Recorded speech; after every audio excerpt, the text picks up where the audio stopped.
Hello my friends, this is Shred, the one-eyed gamer, and today my friends, before we get started, before we get into the main commentary for today, a couple of quick things. You may or may not have already heard this, but I thought I would share it anyway, just in case. So first of all, the next Call of Duty I think may have already been revealed.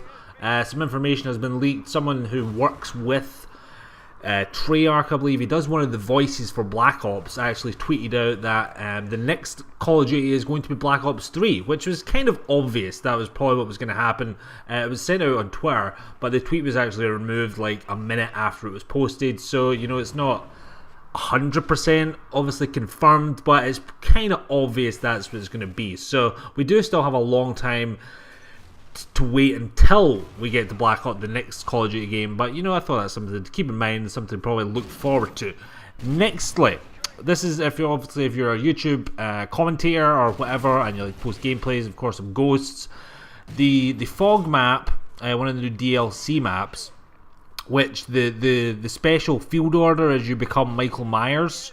If you complete the field order, you know, you become Michael Myers, you run around with an axe and stuff, which is actually going to be quite cool. I'm still trying to actually do it, but there seems to be that you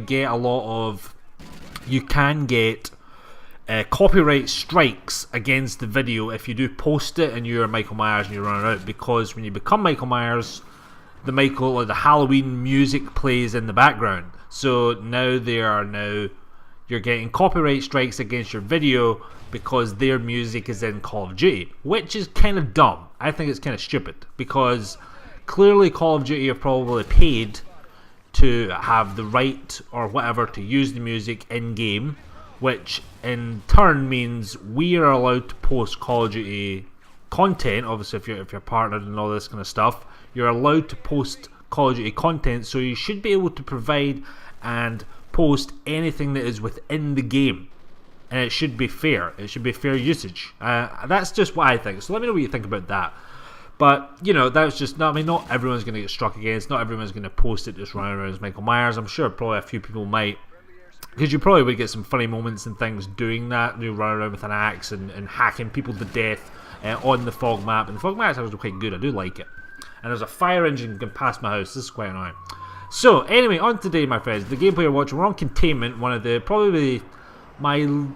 I would probably say my least favourite map of the new DLC. I'm not 100% on that. It's between that and Fog. I like Fog for Search and Rescue, which that's the only time I've actually played Fog, is playing Search and Rescue, Search and Destroy, and it's actually very good. It's very fun, because I'm not obviously the biggest search and rescue type player.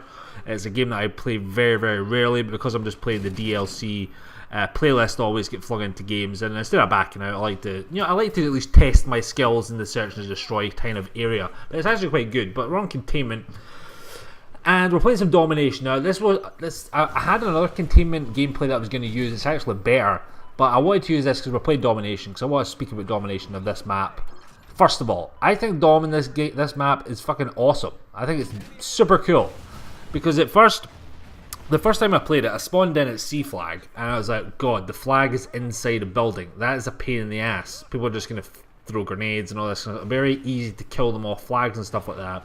But then I noticed, obviously, B flag is on a roof, which, again, I thought was actually very, very cool. I thought it was really cool. It's on the roof.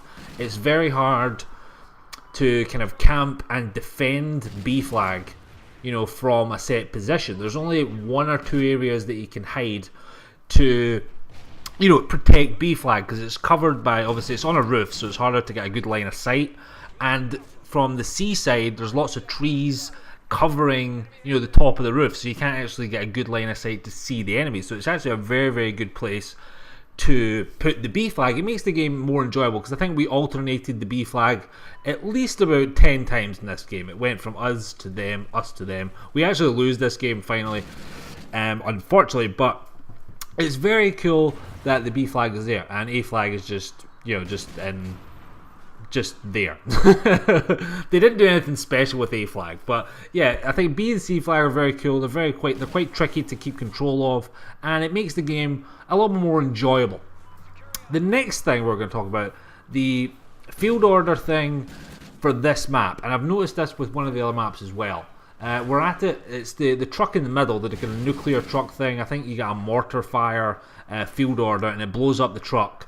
which destroys the bridge, which is very cool again as well. It changes it changes a large part of how you play this map, because it's harder to cross the bridge. There's only a certain bit that you can jump over to the other side, which means, because normally before it gets destroyed, a lot of people patrol the middle part at the bridge. They kind of camp beside the truck and all this kind of stuff, and that gets kind of taken away from the campy kind of biatches that sit there, which is very cool. I think it's probably one of the best field order things to do when it changes the map. I always prefer Strike Zone when it changes to the destroyed version of the map after you call the chem strike in. So yeah, I do like the field order thing in this one. We are using the Maverick in this game as well. I'm using the flash suppressor. I was doing one of the operation things to get some XP. That's why I'm using that. I'm just using that in extended mags, I think. And the other kind of final thought today. For me, Call of Duty feels like Call of Duty again, which is a weird thing to say. It's a very hard thing to say. It's a lot of people will, what are you on about? Since the maps have been released, the DLC maps, that's all I've played. I've played these 4 maps for the past couple of days since release day. This is all I've played. I've not played any of the regular maps, and for me, playing these 4 maps, they feel like Call of Duty maps, which is kind of weird. I don't know if you understand or you think it kind of makes sense, but for me, they feel like Call of Duty maps. It's like from one side of the map to the other, turn around and come back. I mentioned this again in one of my last videos as well. I just feel it feels like Call of Duty again. The last time, with the regular standard maps, apart from 1 or 2, in fact, all of the normal maps, they didn't feel like Call of Duty maps. These maps do. I don't really know. Of course, with the Ignition obviously being Scrapyard, being obviously a recreation of a map before, of course that's a Call of Duty map. And Dome is returning in the next DLC drop, I believe. Dome, I think, from MW3. It would be pretty sweet if we got Dome from World at War. Dome on that. And World at War was super awesome as well. I love that. I'm sure that I always thought they would bring that back during the kind of Black Ops 2 kind of days or something, or Black Ops, the Black Ops kind of involves it being Treyarch and stuff. So, for me, it is starting to feel like Call of Duty again, because normally when I play this game, before the maps and stuff come out, I always kind of had to motivate myself to turn it on and say, right, okay, I'll play it today, I'll record some stuff, see if we can do anything, see if we can go for a chem or something, or get high kills, or fine, I'll try and record a live comm or whatever. But now, since the maps have come out, I've been like, right, okay, I'm awake, I want to play Call of Duty, I want to play COD, I want to play Ghosts, I want to do live comms. It's the weirdest feeling in my head. I don't know if anyone agrees with it or not, but for me, it's feeling like Call of Duty again. So I'm hoping with the next 3 map packs when they come out, they're gonna be along the same lines. I'm hoping they have. I'm hoping that they've listened or they've noticed what we've said about the maps that they created, and that is the route they've kind of went, and they've tried to redo and make proper maps, regular, decent size, not 1,000 routes to take to get from one side of the map to the other, which isn't the worst thing. Obviously that was one of the main changes within Ghosts.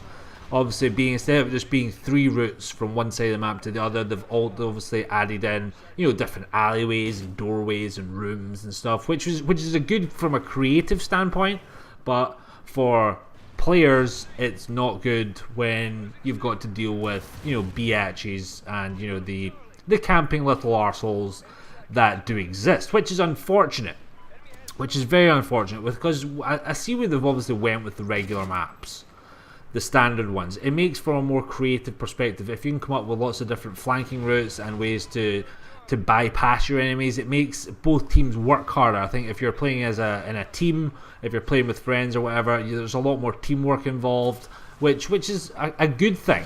But with just the way that some people are, like the camping kind of guys, it does ruin it for the people who do want to kind of play it properly. But I think like I said, with these maps, I feel it is like Call of Duty once again. I feel like it is a Call of Duty game. It's the only way I can actually describe it and try and say how I'm feeling. It's hard to kind of try and explain, but that's the best way to say it. It feels like COD again, which is good, which is a very good thing. It means that for the next 7 and 8 months, waiting for the next COD, which again may most probably be Black Ops 3, it makes the game playable. I know obviously there's more games and stuff coming out this year as well.